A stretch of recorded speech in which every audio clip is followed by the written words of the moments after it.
Live from USC, you're watching Annenberg TV News.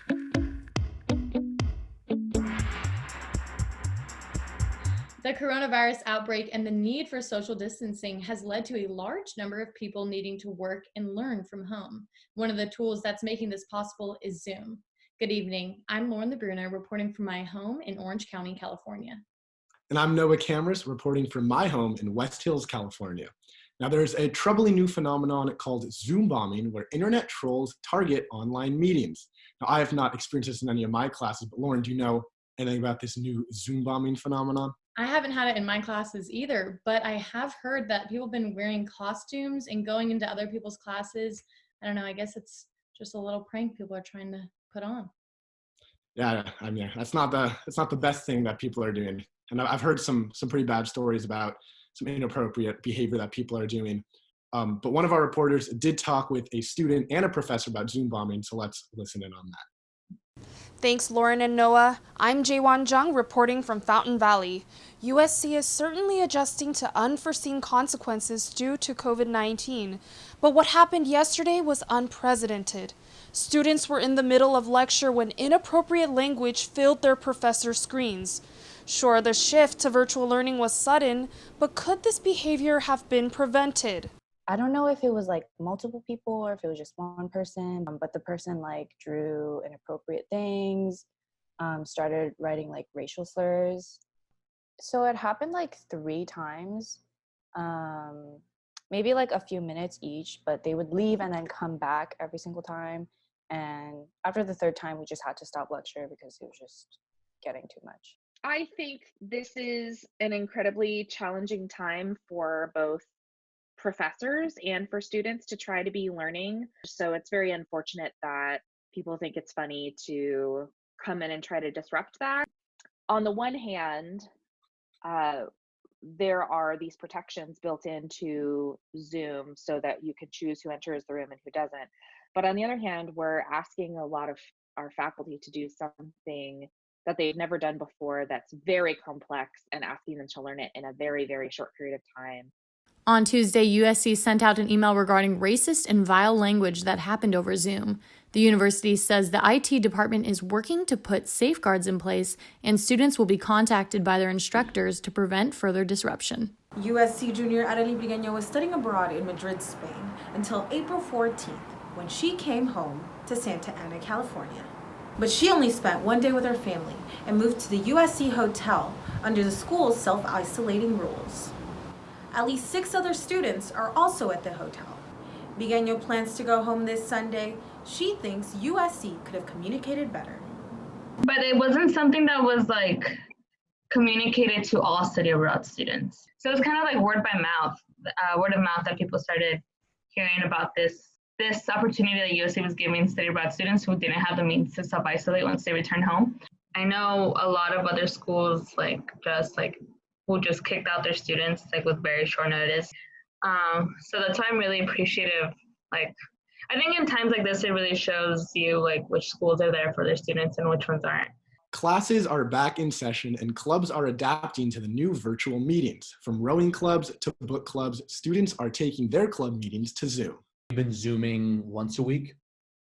Basically, yeah, we're just trying to think of strategies to not lose teammates, because all these new guys that just joined, it was so fresh. We were going out and rowing on the water every morning, and now we're just okay, that's the whole novelty of the team, is you do that at sunrise before class and everything. And now we're all on Slack with each other. We're connected with all our teammates, right? But they have less reason to come back. And the people that drop the team are usually guys that are brand new, right? So we're just trying to come up with creative ways to, keep the team socialized and connected, basically. Right now we are reading this book called Maybe You Should Talk to Someone. I think it'll work well over Zoom just because it's been working well for my classes. But I think it's also cool because then my friends from other schools and anyone else who's read the book, who anyone in the group knows, can come and join the Zoom with us. SC Project Rishi is a student org. It's a completely student-run nonprofit organization, all figuring out how we can not just use Zoom to have meetings, but also use some of these online platforms to foster our social community, because that's also a huge part of how we operate. My name is Amanda Anyofyong. I'm a USC international student from Nigeria, and I'm not sure when I'll ever be able to go back home.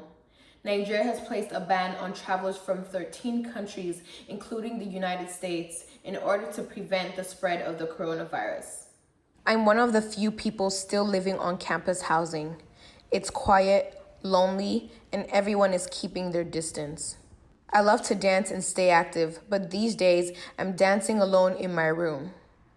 Every other day, I go out for walks, and when I'm not attending online classes, I spend my free time watching a lot of Netflix, especially Gossip Girl. My brother is a senior at UCLA, and he's in the same boat. And also my parents just felt like it was the most reasonable option to stay back here in Los Angeles where, God forbid, if anything were to happen, we had the resources to be taken care of. My parents are very worried, and my brother and I wonder how long it'll be before we see them again. Hi, I'm Emily Hirsch, and I'm an Annenberg alum currently living in New York City. It's been very interesting being here as the pandemic has spread. I live in Greenwich Village, which is usually a very active area full of people walking the streets, lots of shops and restaurants. I would say about 95% of those are closed right now, anything from a dry cleaners to a small mom and pop restaurant, anything like a stationery store, it's all closed. I live near Washington Square Park, which is pretty empty right now as well. You see a few more people there though on the streets because it's a place to walk around, be outside, be around nature. I've been lucky at that. I work for Y&R PR. It's a really great agency, and they've made the transition to working remote almost seamless. We've been using Teams for a lot of video conferencing, direct messaging, and it's worked out really great. We even use it for on-the-hour daily workouts. These are totally optional, but they're 2-minute workouts to get us up and moving and give us a way to interact with each other during the day that's not business related. We're even doing a once-a-week virtual happy hour, which has been fun. We ask each other a lot of questions, talk about what we've been up to, what we're looking forward to, share news about where to shop for certain items we're looking for. And we even did a great boot camp workout one Friday morning. We're hoping to make it an annual Friday event. And it's just been really nice knowing that I have coworkers that are interested in staying in contact, that are interested in being active while still working. We've been lucky that we've been able to serve our clients. We work in the healthcare and wellness area and making sure that they can talk to their communities about what's happening right now with the COVID-19 pandemic. USC student Adam Tolson interviewed his brother Gabe about his concerns for his academic and professional future. I was going to spend the first half of my summer being like a production assistant with some director in New York. And I was going to spend the second half of the summer taking chemistry at NYU. And at this point, I don't know when New York is going to open up and get back to normal, so it's all really up in the air. Hi, I'm Lindsay Beister reporting for Annenberg Media News from the Chicago suburbs. Today I spoke with optometrist Dr. Marnie Vielik to discuss the long-term impacts of staring at your screen for hours on end, as many people are forced to work from home during this coronavirus pandemic. There is research now showing that the blue-violet light that's emitted off of the computer screens and the handheld devices is damaging retinal tissue. People who do extensive work on the computer tend to blink less. So when you're blinking less, your eyes have a tendency to dry out more. So we're seeing a lot more dry eye syndrome, a lot of issues with the dryness. What I've been telling my patients is it's a 20-20-20 rule. So for every 20 minutes that you're on the computer, look 20 feet away for 20 seconds so that you're basically just breaking up your locked in focus. Most of my classes, I'm on my computer anyway. So whether it's to take notes, to look something up, we're always on our computer during school. Especially, answering emails, and that's that's just school stuff. So I don't think I'm looking at it more than usual. One activity has increased dramatically during the COVID-19 pandemic, and that is the world of gaming. More and more people are picking up controllers and using gaming not only for fun, but to stay connected to friends. There's also been a major increase in those interested in streaming and esports. That's because major sports associations such as the NBA, MLB, and NHL have been forced to postpone their seasons. One USC student has turned to video games to help him escape from the craziness of the virus. I found myself definitely gaming a little bit more than I do at school for sure, maybe just because of having a lot more time. But also, I found that it's a great way to pass the time, but also a great way to kind of take my mind off of what's going on outside my house, outside my quarantined house. I'm reporting from Sacramento, California, where USC men's basketball could have potentially played some March Madness games While the season didn't end how the team had hoped, there are still some things to be cheerful for. Freshman big man Onyeka Okongwu has officially declared for the 2020 NBA draft. Big O had one of the most memorable freshman seasons in USC history and was a top newcomer in the country. He averaged 16 points, nearly 9 rebounds per game, and close to 3 blocks, leading the team in all 3 categories. He posted on Instagram to share the news, quote, "What a ride it's been my first year at USC. My freshman campaign at the school has been nothing short of spectacular. However, all good things must come to an end. I want to take the next step when the opportunity presents itself. With careful consideration, I'm announcing that I'm declaring for the 2020 NBA draft. I appreciate everyone who has helped me get to this point." Okongwu is projected as a top 10 pick on most draft boards and is looking to become the second USC freshman in as many years to be taken in the first round after Kevin Porter Jr. was taken 30th in 2019's draft. With the recent news of the 2020 Tokyo Olympic Games being postponed until 2021, many athletes around the world are left with many questions. USC women's water polo defender Paige Hochschild sat out this year to prepare for the 2020 Games and believes an extra year could be good for the national team. I've been trying to be optimistic about it. A lot of people on our team have been trying to be optimistic about it. And I mean, one more year of training before the Olympics, it's only going to make us that much stronger and our team that much closer. There is no official date on when the 2020 Games will take place, but they are slated to take place no later than next summer. After multiple years of speculation, it is finally official. Los Angeles Clippers chairman Steve Ballmer and vice chairman Dennis Wong have purchased the Forum from Madison Square Garden for $400 million in cash. The purchase concludes a lengthy battle between Ballmer and James Dolan, who owns MSG, and clears the way for Ballmer and the Clippers to start construction on a privately funded billion-dollar arena just 2 miles from the Forum.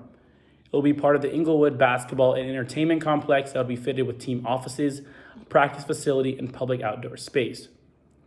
With the purchase, events can be easily coordinated between the Forum and the arena, which is expected to be completed for the 2024 NBA season. The Clippers have called the Staples Center home since 1999. Tyler, what's new with the NFL? Thanks, Jordan. Tyler Meyerly here reporting remote from Corona, California.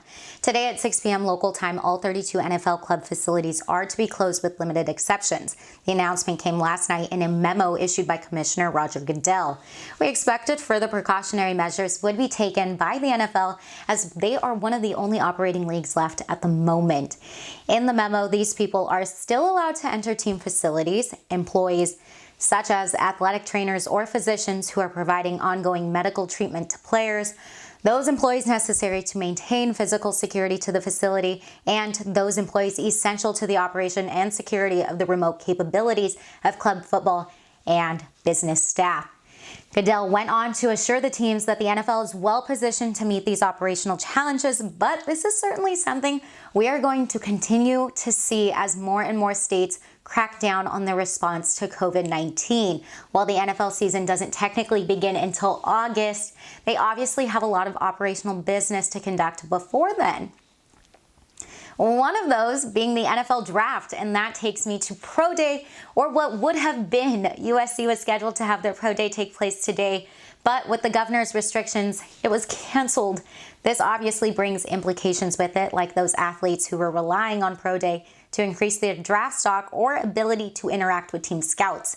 I had the chance to catch up with USC's former D lineman, Christian Rector, to discuss his feelings regarding these restrictions. I kind of moved on from it. I'm just looking forward to the next opportunity that I can showcase my talents for a team. I'm still in a space of like not knowing what's really going on. I think that's a position that a lot of people are in. Trying to just get through this and keep the best mindset for what to do. Rector was among 4 total athletes going to participate in USC's Pro Day. Michael Pittman Jr. and Austin Jackson at least got the opportunity at the NFL Combine, but without a Pro Day, there are a lot of athletes nationwide who will miss out on some big opportunities. As always, be sure to stay updated by following ANN Media Sports. Lauren, I'm going crazy without sports, but also without the gym. I hear you have some alternatives. As daily life has shifted, so have workout strategies. Many have turned to online workouts and classes.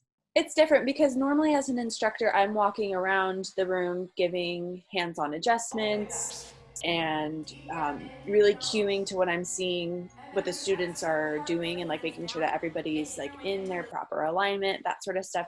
So I'm trying to give all of that in my class virtually, but it's just different because it's a little lonely. I'm just by myself, you know. I was like, what can I do to be able to still reach them and not be able to teach them anymore? Like, I run the Instagram page for our studio. I was the one who came to her to do a live because at that point we were just like sending pictures. Through Instagram Live, Marissa is able to give students dance exercises to practice their techniques similar to what they would have in class, ensuring that part of their weekly routine stays the same. Like, I checked it after the fact and it was like 90 people that had logged on at some point. Like, over the whole duration of it, it was like 30 people. So we did have at least 30 people watching. Everybody just needs to move at this point and not just like stay on the couch or in bed all day, because I don't know, it's gonna be so hard to come back from that. Just taking this time and not being able to be in a studio and actually like honing the craft or training, and not even at Kaufman, but I take classes outside of USC and those studios are shut down right now. So it's just really hard to keep up with it while you're at home. So it's really good to just have these online outlets where you can continue training, but from the comfort of your home.